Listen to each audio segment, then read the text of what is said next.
it well. Played it very, very, very well indeed. No more slices for you.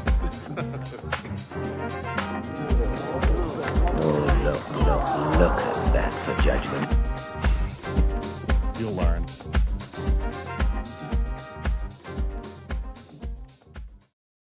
Hello, welcome to Sliced. It's the fourth and final men's major of the season, the Open Championship. I'm sure for many people who listen to this European-flavoured podcast, it is the peak of the golf season. And whatever you feel about that, I think when you're being asked in July what the best week of the year is, it's so difficult not to say the Open. If you're being asked, say, at the start of April, maybe you might select something different. If you select something different in May or June, you are quite simply wrong. So we're going to try and talk as much Open as possible. We're learning from our mistakes here on Sliced. We're going to make sure that we don't let 29 minutes pass before we even talk about it. But first, Sam, we do have to just check, how was France? Did your clubs make it? Did you enjoy it? Did you play well? Yes, so my clubs made it, which was great. I mean, firstly, I wondered whether it was worth them sending that sort of tentative email, your clubs might not make it, rather than just waiting until they didn't make it. But I don't know. That's just for another day. But put you they through did the make ringer. it. Yeah, but it was fantastic. Honestly, like, Lyon is an awesome city. I highly recommend it to everyone. I didn't realise when we booked it, actually, it's the culinary capital of France. So, like, the food there is amazing. And so your average great. French city food is amazing, and you've This gone is to the very true. culinary capital of one of the culinary capitals of the world. So yeah, wow. Exactly that. So yeah, no, it was very good, and we kind of wanted to go somewhere that wasn't a sort of classic golf tourist destination. Like, we don't want to go to the Algarve or something like that. So Lyon was cool because we stayed right in the city centre. We were like a short walk from loads of like bars and cool places, and we were like a half-hour Uber to Golf Club de Lyon, which was really nice. There was two 18-hole courses, one of which was particularly nice, very sort of tree line, lots of dog legs, quite kind of fiddly, sort of like a sort of Valderrama-esque. Actually, no, not quite as hilly as Valderrama, but maybe more like a sort of colonial, let's say. But it was a really nice course, actually, and I actually played quite well, but I probably hit about 15 bunkers in regulation, if that's the thing. Just kept finding bunkers. It was just one of those days where I felt like I played really well, but just couldn't really score. So yeah. But it was that's good. frustrating, but I'd prefer it that way. I mean, we're not going to talk about my golf because you've been to France, whereas I've just played another round of golf. But you may remember last time we spoke about my golf, I'd played the best I played in 20 odd years. Well, last week I played the worst I've played possibly ever. So that was annoying, but it's not important, and it definitely didn't ruin my entire week. We should be sponsored by like the French Tourist Board. We've had Mike Lorenzo Vera on. We've both been to France. Huge advocates of the country. So if you're listening, please do send us free stuff, and we'll read out an ad. Speaking of free stuff, Sam, I just wanted to mention it's Open Week. There'll be all sorts of, you're going to have bet on the Open. You play fancy golf. There'll be people as well who are looking for different ways to further enjoy it by potentially predicting what happens in it. At the moment, I'm not enjoying that process, but that's a separate conversation. Anyway, a friend of mine, Richard Farquhar, who has been a very loyal supporter of the podcast since it began, if you can be loyal in a period of 6 months, I think you can, and has always been very generous to me, runs a competition. We're going to put details in our newsletter. If you want to sign up to the newsletter, it's in the show notes. So just look down at the episode description on Spotify, iTunes, wherever you're listening to this podcast. All you have to do is give us your email address. We're not going to sell it to anybody. All that means is we can send you an email. Simple as that. A few little bits each week, including Hotel Planner Tour previews, but there's no such event this week. So instead, we're going to dedicate that space to this competition. All the details will be there, but all I'll say is it's 20 quid. It is really, really simple. And Richard expects the winner to win something like £5,000. You're going to help raise money for some great charities, including Racing Welfare. As the editor of a Horse Racing First website, that certainly is an important one. if you ask me, Iggy's Fund and another charity that Rich has not yet decided upon. But also, Sam, everybody who has signed up to our newsletter by midday on Wednesday will go into a draw for a free entry. I'm going to pay for an entry, and we'll contact that person on Wednesday afternoon, and all they'll have to do is send on their selections. So there you go. That was an ad read, I think, but an ad read for a friend and some charities rather than the French tourist board. This is true. I thought you did a lovely job. Thank you. And yeah, 280, I think. I'm trying to save time. For the price of just entering your email address, I think it's absolutely worth it. I think it's worth it anyway, because I think our newsletter is wonderful. Ben, I agree. We had a 100 to 1 shot finish about 12th on the Challenge Tour again last week. So that we've been knocking on the door. People we're mentioning like Albert Bonetta, for instance, are playing well. Like around the time we're mentioning, I think we'll have a nice winner before the year's out. But I have to tell myself that for self-preservation reasons. Right now, Ben, I'm going to have to get you to take the lead on the review of last week's events because, obviously, being in France, I watched very, very little of the golf. So literally all I know is who won which event and sort of vaguely what they shot in the final round. And that's basically the extent of it. So take us into the Scottish Open and Chris Gotterup's win, if you would. Yeah, pretty simple, really. He was excellent. We speculated beforehand that the Renaissance, however firm it can get, and it was very firm this week, really does suit big hitters. And we don't say that about a lot of links courses. Maybe St Andrews for different reasons. There's a lot of sort of blast it and chip it onto the green holes at St Andrews. There aren't really at the Renaissance. It's quite a long golf course, and the par fives are very long. So maybe that's part of it. But everybody up there was a big hitter. Chris Gotterup demonstrated a wonderful low cut off the tee. He played very, very aggressively. He played very, very slowly and was on the clock during the final round. But that's, I sort of understand to a degree.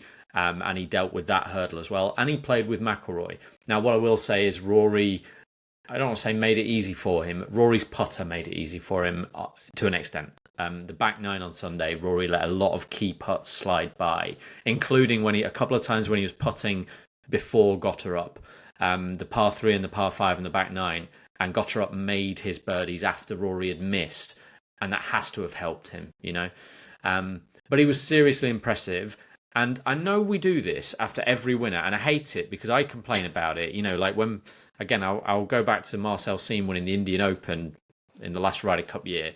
Ludicrous that we should even talk in such terms. But the Ryder Cup, Chris Gotterup, there's more to it. Like the last 3 months, he's driven the ball like an absolute king. Bethpage is made for him. He's from New Jersey. I think there's a very strong case. Now, don't get me wrong. I think he has to go and play well again. But he has been playing well for months. So I wonder if he gets to Eastlake, say, I think all of a sudden he becomes a very, very serious option. And it's also about this sort of paucity of options. Strange though that may be to say, I don't think there's a rock solid case for those 11th and 12th players on the US team, as usually there is. There are a lot of guys who you're going to be giving them the benefit of the doubt. Well, maybe Chris Gotterup can come in and remove one of them in that way. I think it comes down to ultimately how his sort of competitors play as well, because Gotterup, like you say, if he makes it to Eastlake, you've got to give him a shout, right? But if Ben Griffin is playing really well in the playoffs, he's already would have won twice. It's going to be, it's going to come down to that. And if Ben Griffin drops off, if someone else like Max Homa, for example, doesn't kind of rally, then ultimately he's definitely got a chance, hasn't he? I think it will tell us to what extent the US have moved more towards data since France 2018. So France 2018, they really didn't even think about the golf course. They just went, these are the best players. This is who we're going to bring. Oh, what's the golf course? Where are we playing? and it was a massive failure on their part. Now we go to Bethpage. If it comes to a tough call between someone like Ben Griffin, although he's added distance, so it's not a perfect example, but Gotterup is a freakishly long driver. I wonder if that's going to be a factor for them, whether they've come that far in their analysis or whether it is still the sort of like, well, we'll just take the best players. So it'd be interesting to see if he can kick on a little bit. Yeah, the final word on Gotterup is, I think, really it's going to be a real test how he does over the next few weeks, because if you remember when he won at Myrtle Beach last year, his form for the rest of the year was terrible. It wasn't even okay, it was dreadful. He literally went from winning to barely making a cut. He probably made a handful of cuts the rest of the year. So I don't know what that was. Whether it was just like this kind of release of okay, I've achieved one of my goals now. I'm gonna took a while to kind of refocus. Maybe I don't know, but that is going to be the acid test really with Gotterup. Yeah, fair question. Fair question. I know you wanted to mention Marco Penge as well, Sam, because if we're talking Ryder Cup, I know again, it's like a conveyor belt of options and none of them quite grabbing it. But since he won in China, Marco Penge just kept playing really well, including in a major and now including in the penultimate group of a Scottish Open. Yeah, I think he's another one like Gotterup, freakishly long, like you say, and would probably suit Bethpage in many ways. And actually, I put on Twitter last week how I thought Harry Hall was sort of the most underrated Brit in the game at the moment, and actually probably it's Marco Penge. Although maybe after last week he won't be. But yeah, phenomenal performance, and notably the only DP World Tour player in the top 10. It's kind of it's a co-sanctioned event, but you've got a lot of the best players in the world coming over from the US.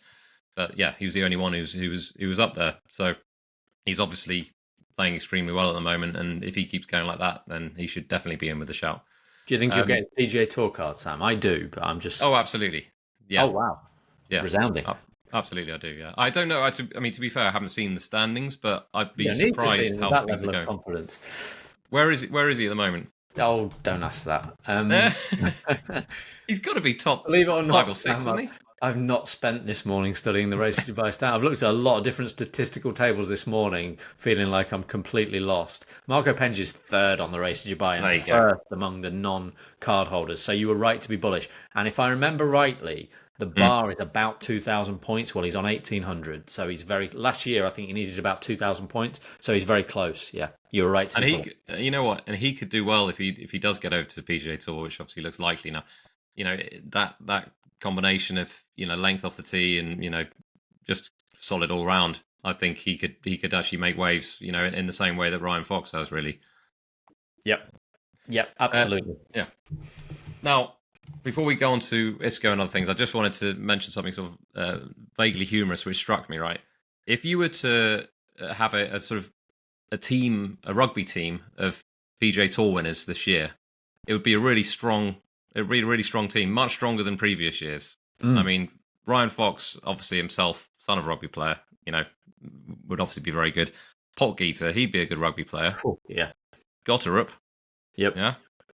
Even JJ Spawn, I could see as like a sort of scrum half. I was just thinking Sepp Straka. Straka, definitely. Yeah, absolutely. In the sort of 1990s, he could have played lock or something. No, not lock. Yeah. Anyway, you get the point. There we go. So yeah, it's a good year for sort of potential rugby playing golfers. Right, ISCO Championship, Ben. William Mouw. Talk to me about him and his performance. Look, he's been one of the best ball strikers in that field the last 3 months, and he's not been putting very well. And he was first in putting and stormed to a final round 61.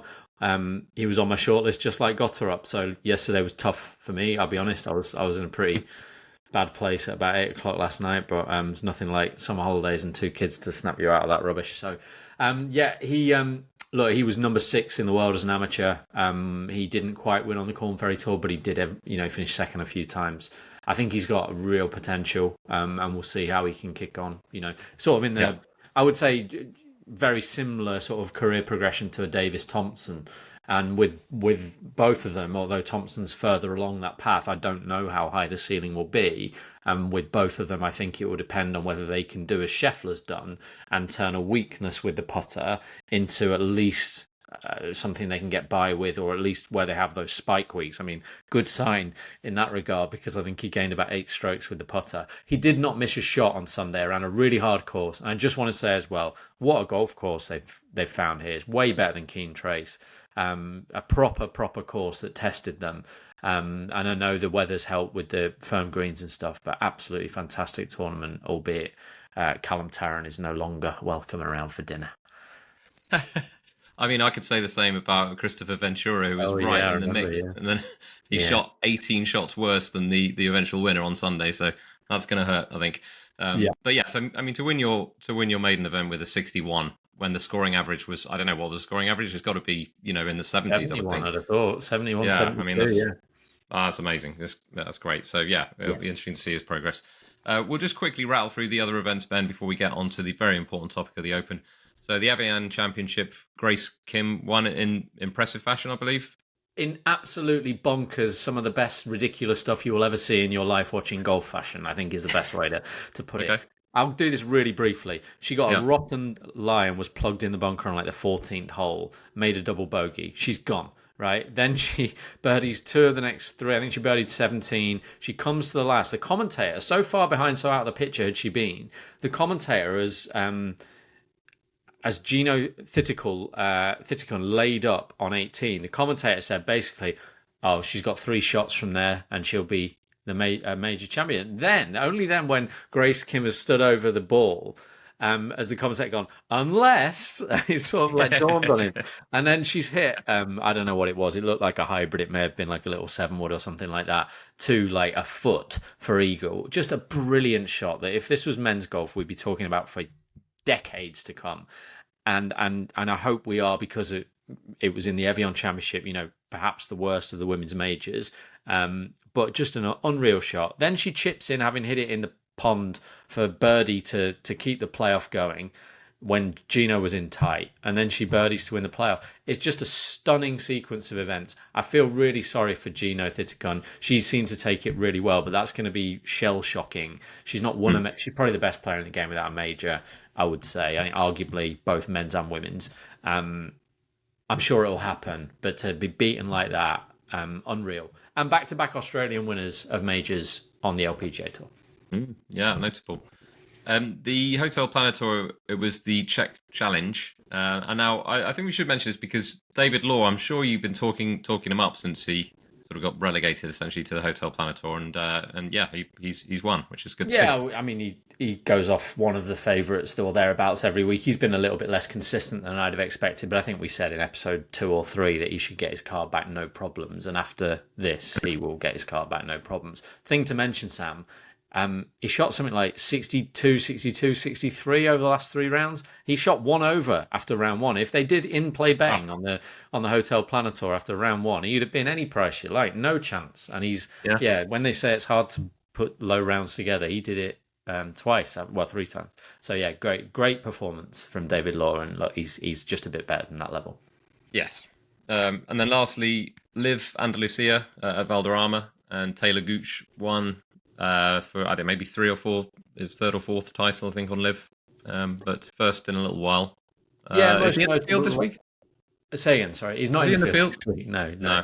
Asterisk it. Yeah, all Asterisk, yeah. Notable really for the push that Jon Rahm made, and how desperate Jon Rahm was to win, or is to win, at Valderrama. He spoke really nicely afterwards. One of the reasons I miss Jon Rahm on our golf tours, although he's still on the DP World Tour, of course. He speaks so wonderfully about history and what he wants to achieve in the game. And actually, to bring us into the Open, he said on Sunday that he really wants to win at Valderrama because all the Spanish greats have won there, and his dad watched the Ryder Cup there when John was like 2 years old, and it was that which prompted him to go and buy a golf club for his son John. So that sense of history at Valderrama is really important to Jon Rahm. And actually, when he talks about the Open, it's the same. He wants to be the first Spaniard to win the Open since Seve, doesn't he? And I don't know. Probably is not the right word. It's so hard to win the Open, but there's a really good chance he is. There's no one more likely, obviously, from Spain. So, yeah. Right, we'll just do a very quick in the news, Ben, before we go on to the Open. So, I think the only really notable thing that happened last week was the emergence of the news that Liv has applied for OWGR rankings again. So we don't really know what sort of changed, if anything has changed, and what the sort of expectation is. But obviously, Trevor Immelman is now at the helm at OWGR, which he wasn't the last time the application went through. And obviously, we've got a new CEO at Liv. But any thoughts on this? Yeah, they seem to have started off on the right footing, if that's the right way to put it. As I understand it, Immelman wouldn't get a vote because of his role as chair. I could be wrong on that. There'll be people who can correct me if so. In terms of what's changed, I think Liv would argue, we haven't seen their application, I think they would argue that relegation now is relegation. So they have, after last year's debacle, they seem to have addressed those issues.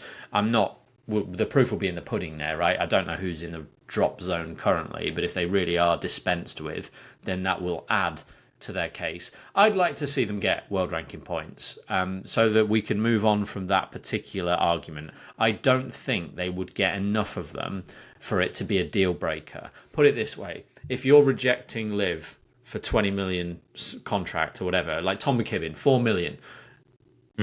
If Tom McKibben had rejected that, I don't think 4 million plus we'll get a few world ranking points for you is going to be the deal breaker. It doesn't add up to me. The primary reason anyone goes to join Liv is they get guaranteed income. They get loads of money just to go in the first place. And those who've gone, those who've said no, sorry, I don't think for a single one of them the promise of some world ranking points would have made a difference. I could be wrong, because with 54 holes and no cut and the weakness at the bottom end of their fields, they will not get anything like the PGA Tour get. So it's not going to make a big difference to anybody when basically world ranking points get you into majors. But the guys who are going to earn enough of them on Liv will get into majors. You know, Gooch should probably be just about the only... Gooch and Neiman, you know, maybe they've not been in the odd major they should have been, but otherwise, not to make a difference to Cameron Tringale. He's not good enough, so I don't think it will fundamentally change the dynamics. Yes, but it will take like 2 years for them to decide anyway, won't it? So, well, exactly, it's not going to happen quickly, is it? So, yeah, we'll monitor that, see what happens. Right, on to the Open, Ben. We can't delay this any longer.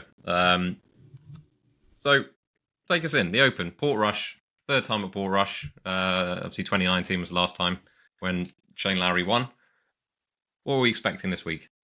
Well, by the look of the weather forecast, something broadly similar, because my overriding memory of that Open is how wet I got on the Wednesday. Yeah, look, it was the thing for me, there's just that little nagging doubt in the back of my mind. Like, 2019 was just so magical in so many ways. And I'm sure some people will feel differently. And the fact that I was there definitely colours my perspective, because I think some people who want to settle down and for whom Open Championship Sunday and the drama that we got last year, for instance, like let's just say Shane Lowry is the easiest winner we've had, and the only since Louis Oosthuizen, but the only one close over the last few years, probably Brian Harman. And I was probably sat at home going, well, this is a bit rubbish. I don't want Brian Harman to win the Open by 6. I'm bored. But you know, I tipped Shane Lowry as well, so obviously I was very happy with him galloping clear. But I just, when being there, and what happened with Rory the first 2 days, and then what Shane did over the weekend, it was just magic. And it was such a great place to be. And I just wonder if you can run it back. You know, can it be so magic? Maybe Brian Harman's going to come and win by 6 again and ruin it for everybody. I don't know. But I'm hopeful. What days were you there, Ben? Monday to Sunday. Oh, that the entire duration. That's I was impressive. in a working capacity, Sam. I was wedded to my desk for pretty much every hour of the tournament, and it was great. And you know, like, I won't go on about it too much, but like when it's the only time I wasn't at St Andrews 2022, and they're the only 2 Open winners I've tipped, apart from Spieth, but nobody knew who I was at the time, and still don't. But I had people coming up to me and saying, "Oh, you got that spot on, well done," and stuff. It was just lovely. And Matt Cooper had also tipped Shane Lowry, so we had a nice little self-congratulatory drink and stuff like that. But it could not have been a more perfect week for me. I met a guy who's still a friend, Nick Metcalf, at the Metro. I shared a house with him, never met him before. One of the great people you could wish to meet. So it just was a great week for me, and therefore fantastic. Everyone should enjoy it. Well, I mean, like you say, the weather is expected to be, you know, from what I've seen, not too much wind, but probably quite a lot of rain. And that, yeah, you'd think in theory that should make it play quite similarly to 2019. They've had a little bit of length to the course, haven't they? But broadly, you'd expect it to play quite similarly. Is that fair? Yeah, I think so. I'm slightly worried that if it does take the sting out of the course, it might not challenge them quite as severely as we'd like. I think you need a bit of wind, and as you've said, the wind is the one thing that at the moment doesn't look like it's going to be severe. Now, it can all change, and 12, 15 mile per hour wind around there is enough to keep them honest. But I don't think we're going to get chaos, you know? No, I think that's probably fair. What, if I had to ask you, I mean, obviously, maybe the answer is 2019, but if I had to ask you, what is your favourite Open to date? Would that be it?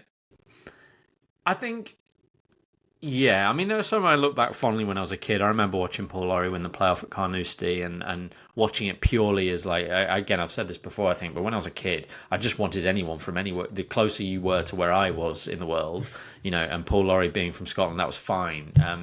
Yeah. And so I remember some of those really fondly. I remember 2015 St Andrews being like, when you look back on that one, I know Rory missed it, didn't he? But you look back at some of the things that had.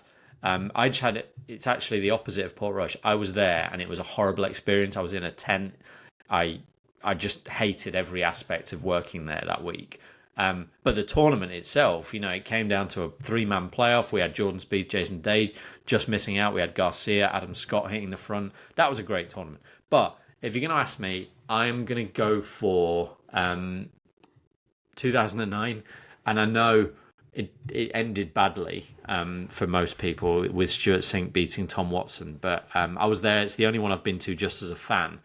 And yeah, I mean, I haven't got time to get into the story of the night out in Blackpool on our way up, but being there on the Sunday was a really fun experience, and obviously Lee Westwood was in the mix, and it really felt for most of that Sunday like we were going to witness Lee Westwood win his first major, and then it looked like we were going to witness something even more incredible, and then Stuart Sink ruined that. So I suppose the message from me, Sam, is nothing's ever perfect, but some things are okay. How about you?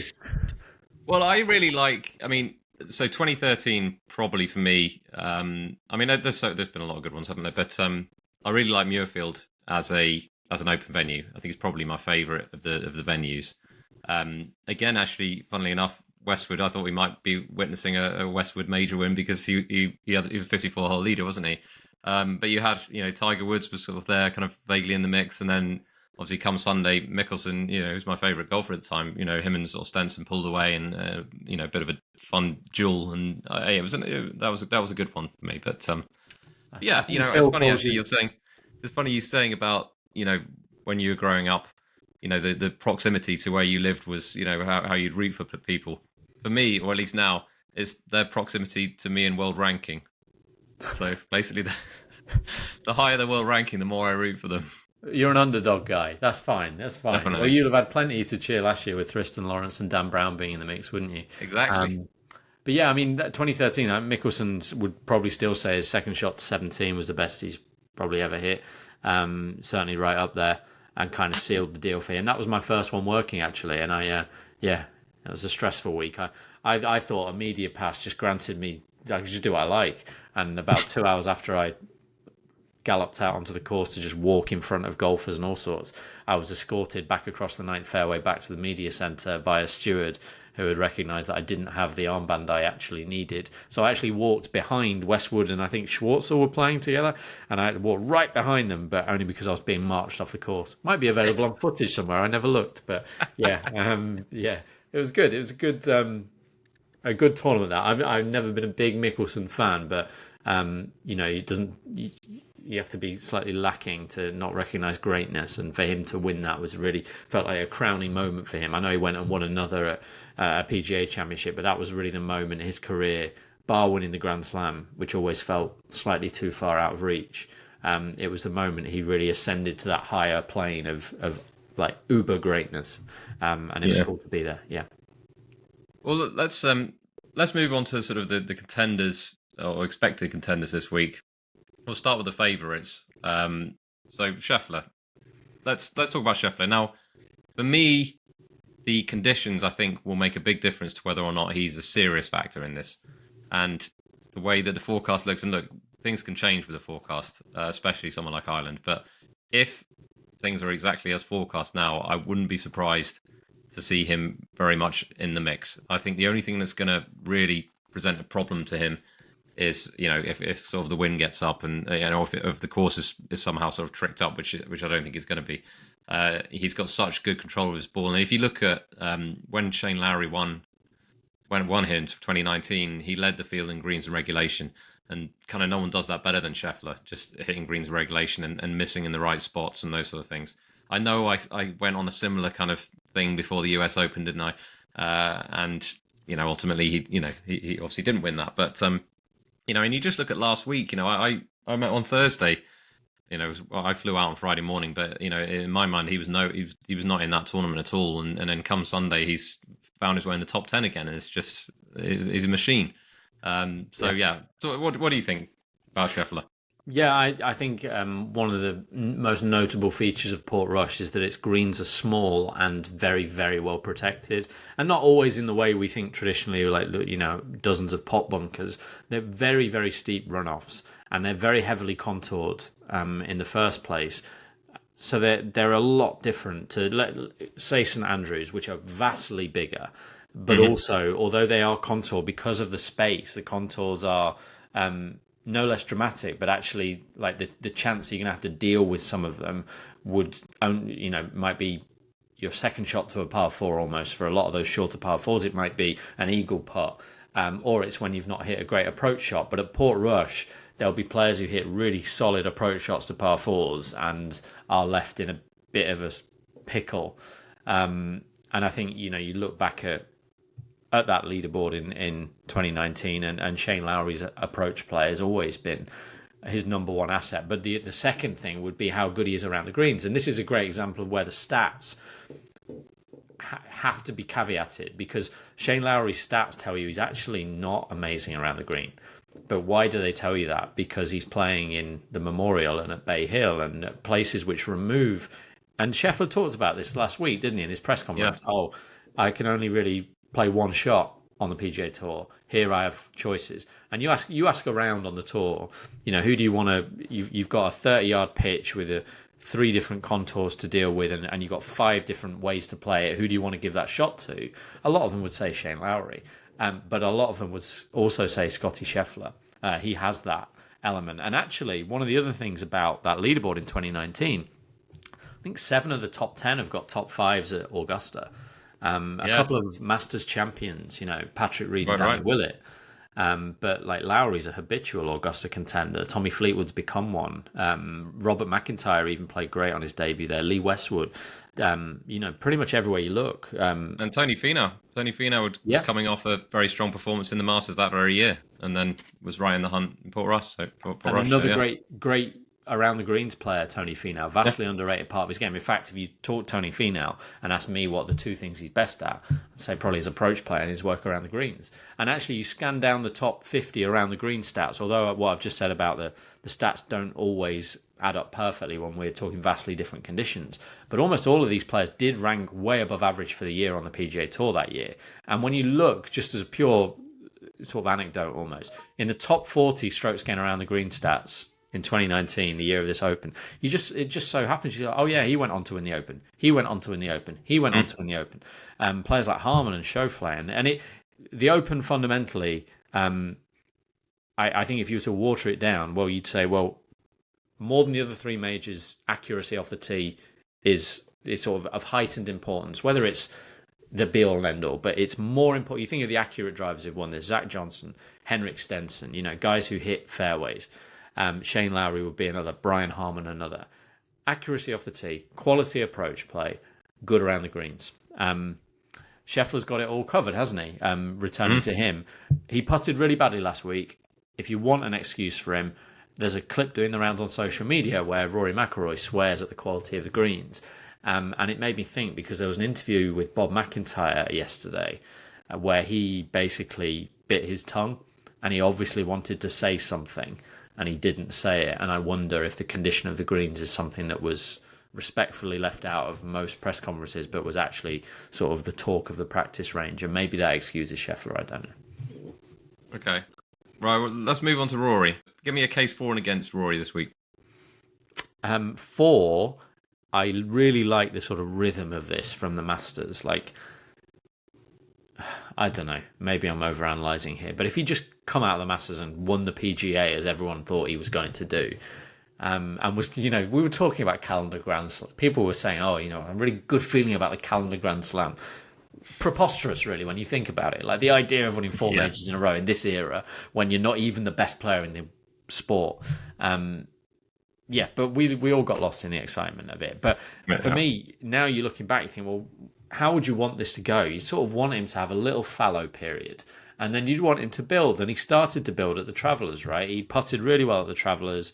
and got himself in the mix just about without looking like he'd win. And then last week he's come up just short, but he putted great the first 3 rounds, and then the putter just went cold on him a bit on Sunday. He came out of it saying he liked the ball flights he was seeing. You know, what's not to like? He's going to step on that first tee knowing what happened there in 2019, and once he gets that shot out of the way, touch wood, you have to expect him to play well, I think. Yeah, he's got 7 top 6s in the Open. He's just become a phenomenal Open Championship golfer. You know, Scotty doesn't have 1 top 6 yet. And it's early days for him, but you know, he's such a good links golfer, Rory. I think it doesn't get said enough. So yeah, every chance. Well, I think also what a lot of people would say about Rory is if you were to pick a weakness, aside from the putting, which kind of is up and down, isn't it? But if you were to pick a weakness, you'd say he's not a great wind player historically. And if we're saying that wind isn't going to be a major factor this week, then you know that's another case, I think, for Rory. Now, how about Jon Rahm? Now, one thing I wanted to say about Jon Rahm, I really like his chances this week. I think for me, I'm probably not actually going to have a bet on him because the price is just a bit short for my liking. However, of the major contenders, he'd probably be the one that I'd go for. Very good record in Ireland, obviously having won it twice. Phenomenal links player, and seemingly in very good form as well. Played well last week. But I do think that, you know, the Valderrama, I wanted to talk about Valderrama being, you know, on the live schedule the week before the Open, because it feels to me like, and this applies to signature events as well, which fortunately doesn't happen, but it feels to me that players should not be mandated to play an event the week before a major, because every player has got a different ways to approach a major championship. Some like to play the week before. Mickelson is the obvious example, would always play the week before. But some players don't like to play the week before, especially if it's not on a course which is going to be a similar kind of test.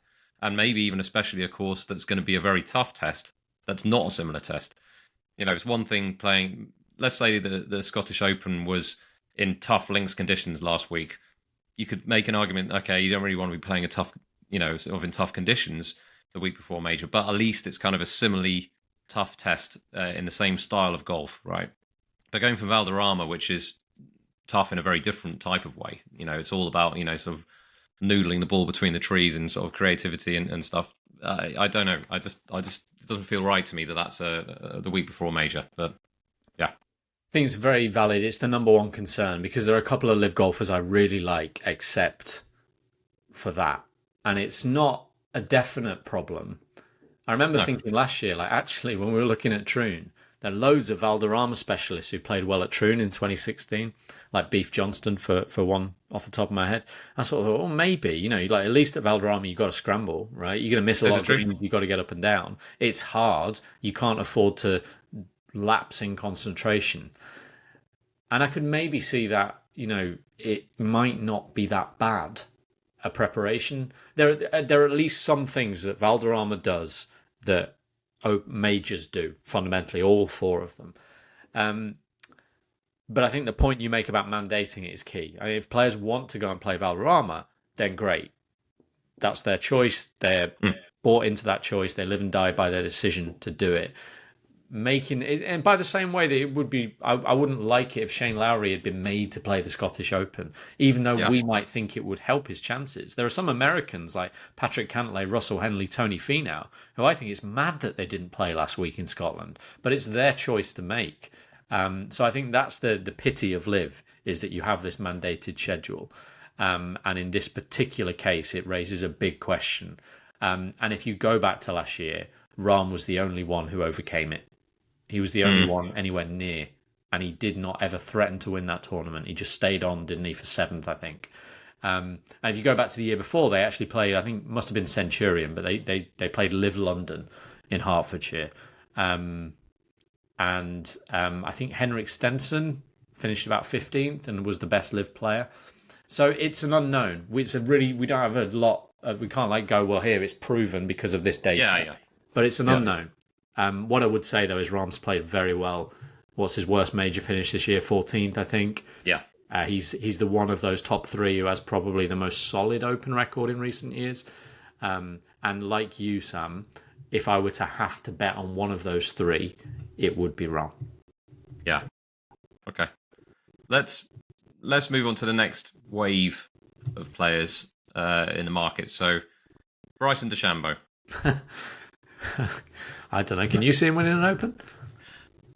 I think again it would depend on the. I could probably see him winning at St Andrews if there's no if you have a really calm St Andrews type test, possibly. If Cameron Young can contend at St Andrews, I think DeChambeau can. To be honest. Yeah, that's fair. That and absolutely, we'd be having a different conversation. I think as well that's reflected in the betting. I think if this is at St Andrews, he's probably 12-1. So I think the market is clever enough to distinguish between open venues. I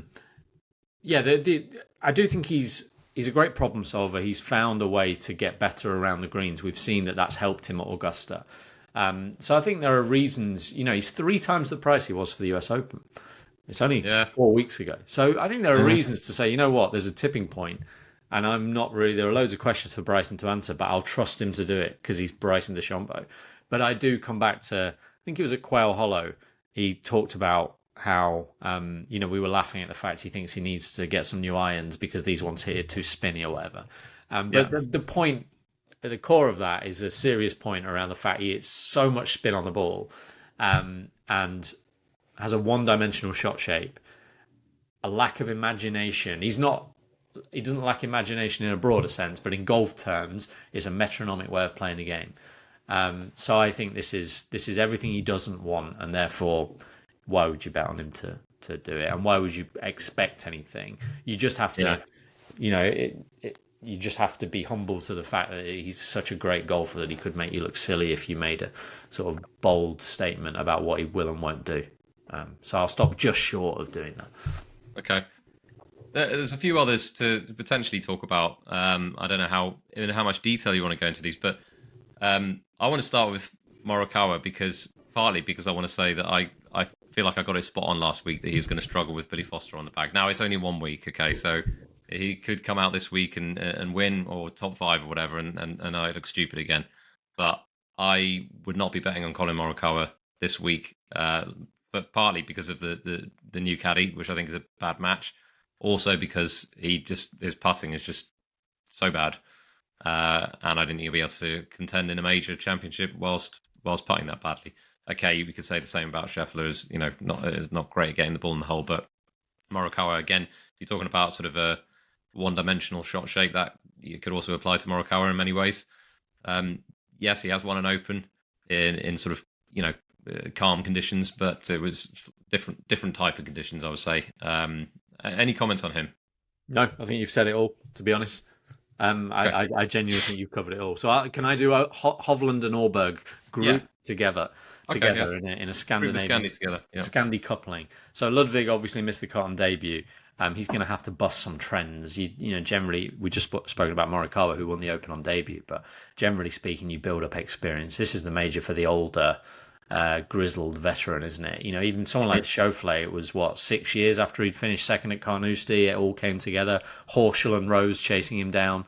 Guys who've been there and been trying to win an Open for at least a decade, much more than that in Rose's case, and that's generally the way to lean. Ludwig, it's just that thing in the back of your mind, like he's just so good.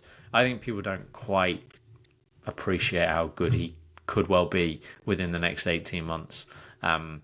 So there's that element of like, why not just bet on him in every major and he'll win one of the next 10? I think there's a really good chance he does, honestly. But if you're going to leave him out for a major, probably make it this one. But the question for him and Hovland, I think we know all about it with Hovland. It's probably not spoken about enough with Ludwig. It's like he's not very good around the greens. And for me, it's more of a... So Ludwig, I found it pretty easy to leave him out. Now, Hovland... I would say he's one of the sort of top 5 headaches. I've got a lot of headaches right now as we speak here, Sam, but he's one of the main ones because his iron play is right back, like really good. He's good in the wind. He's good by the coast. He's good in the Open. What's going to happen when he misses greens? And can he get away with it? I think I said before, there's an argument you should just accept that and know that if he's to win this, as you said with Shane, he's going to need to hit loads of greens, like 7 out of 10 minimum, right? So do you just accept that for the 3 out of 10 he doesn't hit, he might hit one really bad chip, one iffy chip, and one good chip to surprise you. And then if he makes a couple of 10 feet par saves, he gets away with it. That's the question for me. I think Hovland's really hard to weigh up. I think if you were to sort of price him, you could go anything from 16 to 1 on the strength of his majors record to 50 to 1 on the fact that he can't chip. I think you said exactly the same before the Masters, actually, or very similar. Yeah, and I think this will be the problem that we have probably most majors with Hovland, because I think we can all accept that at some point in his career he will probably win a major, right? Probably. We can't say definitely, but probably. He has all the tools to win a major. He's won in very strong fields. His A game is nearly as good as anyone else's. So you're always going to be battling that with the fact that he's just so unpredictable. You really never know what you're going to get on a given week. It really is a headache, and it will continue to be so, I think, for a while. But yeah, he's one of those. I think I would just kind of monitor in running. I think, and then I think if he's looking like he's got it. I think that's a really good point. I know he didn't win the US Open in the end, but I do think he is absolute money under the gun. Way better than he gives himself credit for. And if you're going into the final round with him one back of the lead, and you can bet 3 to 1 or something, depends on the scenario and whatever. But that is it. That by now that Victor is on a good week, and now it's as much as anything about just getting the job done. And I feel like he's had one chance to win the Open. It was at St Andrews quite early in his career. I think now if he gets another sniff of a mate soon, let's put it this way. He's had enough chances now that it feels like one of the next 2 or 3 chances he will take. We just don't know when the chances are going to come. So maybe you're right, and he's the in-running guy. Yeah, interesting. Let's talk about a few UK contenders here, Ben. So we'll start with Tommy Fleetwood, because he's someone that I'm sure both you and I would love to win a major, or we'd love to win on the PGA Tour, but we'd love to win a major. He's obviously come very close in the Open in the past. What do you think of his chances at Portrush specifically? Well, before I answer that, I would like to ask you a question. It's not a loaded question, not a trick question, just a sense to see whether I'm about right in my assessment. Versus 2019, do you think he's a better golfer? And if you do you think he's significantly better? Oh, that's a tough question. I mean, it's one of those where I'd like to do a bit of research and actually look if he is statistically better or not. I mean, anecdotally, I'd say he's probably marginally better, but certainly not by much if he is. That's interesting. Yeah, no, that's probably right. I sort of had it in my head that he was quite a lot better. Right. And actually, the numbers from places like Data Golf are more on your side of that, where he's just a little bit better. Because 2019, he'd had a sort of 2 years. I think there was definitely a dip between 2019 and now. In the middle of that, there was a bit of a dip, and he's come out of it. And maybe that's giving me the impression he's better than he was then, when actually it's comparable. The reason I ask is he was about 28 to 1 for this in 2019. And he's about 25 to 1 now. And having actually proven that Portrush is suitable by finishing second when we were guessing before. And I tipped him in 2019 at 28, 30 to 1. And having now proven that it is a great course for him, I think there's an argument that you sort of should go in again, but I know all the counter arguments all too well. I don't mind. What I would say is this: I don't mind a quiet Scottish Open prep whatsoever. I think it's easy to get hung up. The last 3 Scottish Opens have effectively pointed to the winner: Cam Smith, Harman, and Xander. But you go back to last year: Thriston Lawrence, Justin Rose, Dan Brown, all those guys who were in the mix. They played terribly in Scotland. As did Morikawa, as did Darren Clark before he won. Loads of them have just played in Scotland and just not very good, but it's fine. And I think with Tommy, don't let it put you off. If you liked him last week, you should like him still. Oh, well, I think the important thing to say as well with the Scottish, the Scottish thing you mentioned is that the conditions, in Scotland last week are going to be very, very different to the conditions in Ireland this week. At least it should be, if the forecast is to be, because it was extremely dry in Scotland. There was no rain at all. I actually don't know whether there was that much wind because I didn't watch much of it. But I don't. Really. Was it similar in terms of wind? Not much, but yeah, not much. And it makes me think, with the rain. Remember that 2020 Scottish Open? He lost the playoff to Aaron Rai, but he played so well in round 3. Came off the course and it was horrible. And he said, "I absolutely loved it." Yeah. I do think conditions. And look, 2019 Portrush was the same to some extent. So I think Tommy's got a great chance. I don't think it's it's not hard to argue that if you bet in 10 places or 8 places, like he's got a great chance to give you a run at the title, hasn't he? He's definitely one in that group of players. You'd say if it's just sort of nasty weather, like just horrible kind of rain where you just getting really annoyed, he's just not going to be fazed by that. And I would put someone who I want to talk about now, Bob MacIntyre, in the same group. He again had a very quiet Scottish Open. I'm intrigued to know about these comments that he didn't make, about the greens and how much that was a factor for him. Obviously, he'll be disappointed to have not finished higher, but he's defending his title. I'm never really, I never really have high expectations of defending champions in any event, to be honest. But I'm not put off by that at all.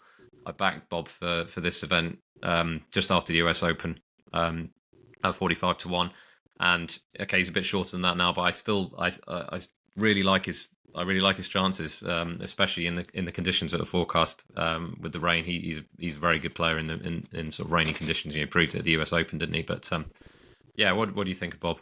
Yeah, massive chance, I think, and I don't mind Scotland at all. If anything, I quite like it. He looked a bit like annoyed and sort of eager to get to Portrush and put this behind him. And I know he's not going to need any extra motivation. It's the Open, but yeah, he was 6th here in 2019.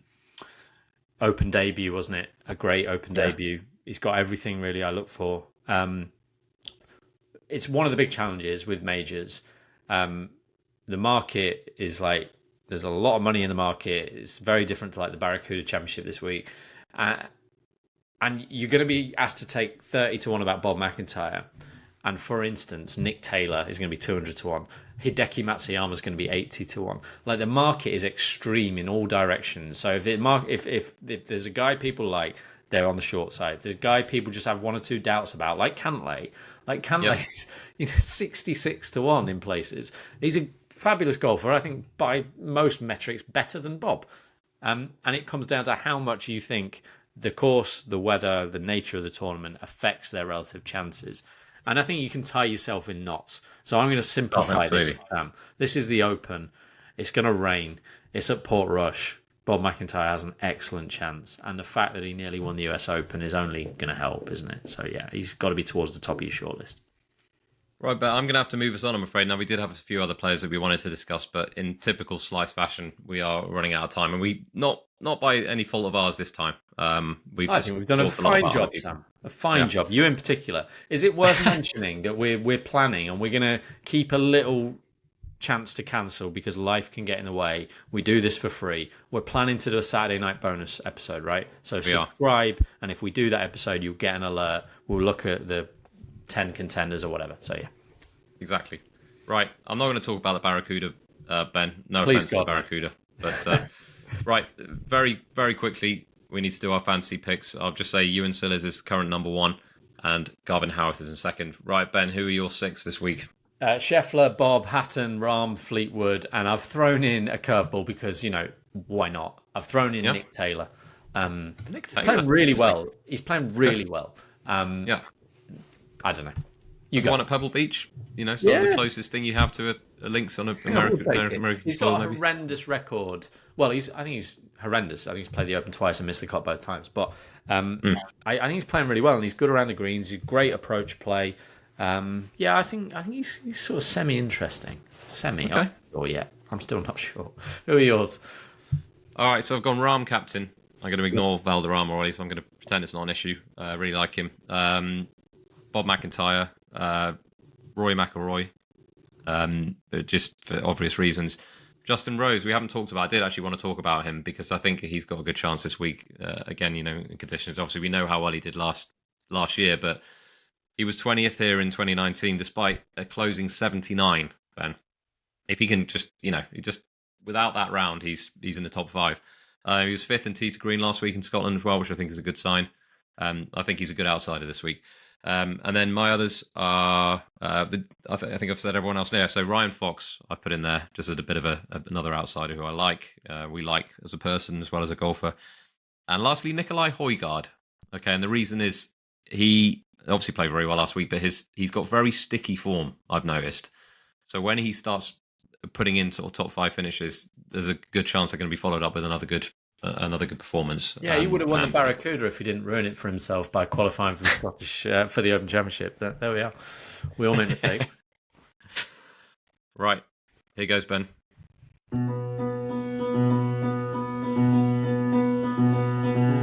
It's the highest bidder. It's the highest bidder. It's the highest bidder. It's the highest bidder. Okay, right. Here we go. We've already talked about this chap. Richard Farquhar has given us one. In the last 50 years, 8 Opens have been won by a margin of 5 shots or more. How many of the winners can you name? 50 years, oh God, that's a long time. That's going back ages. 5 shots or more. 5 shots or more. Yeah.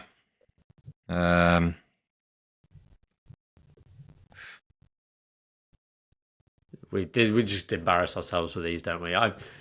We do. I've got the I answer on the screen. Let's do it there. Okay. Yeah, I'm going to. You got 4 there, Ben? Yeah, 4. So Okay. I'm going Shane, Yes. Brian Harmon, Yeah. Okay. Louis Toss. Oosthuizen, Oh God. Yeah. and Tiger Woods. Yeah, I mean, I was just going to Surely. guess Tiger Woods, but I don't know why I didn't think of Shane Lowry, given that we've just been talking about Portrush. Oh, dreadful. Right, let me have a look.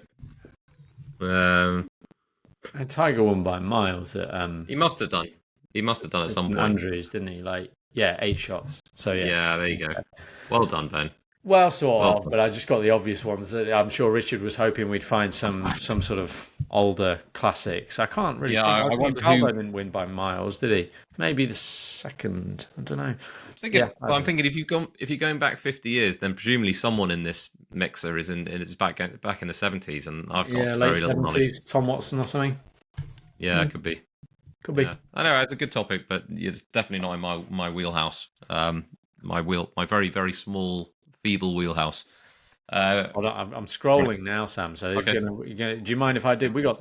Please. I want to know the others. So Yeah. 5 or more. Faldo the second time in 1990 was 5. Greg Norman 1986 was 5. We had a few by 4, 3, 6. 6 shots. There you go. Johnny Miller in 1976. Yeah, okay. And that I think that covers it. Very good. Well, it's a good topic, Richard. Thank you for sending that in. As Ben mentions, there will be a competition in this week's newsletter. If you're not already signed up, please do so, and you could win a £20 entry to Richard's competition, open competition, to potentially win £5,000, which would be nice, and some money going to charity.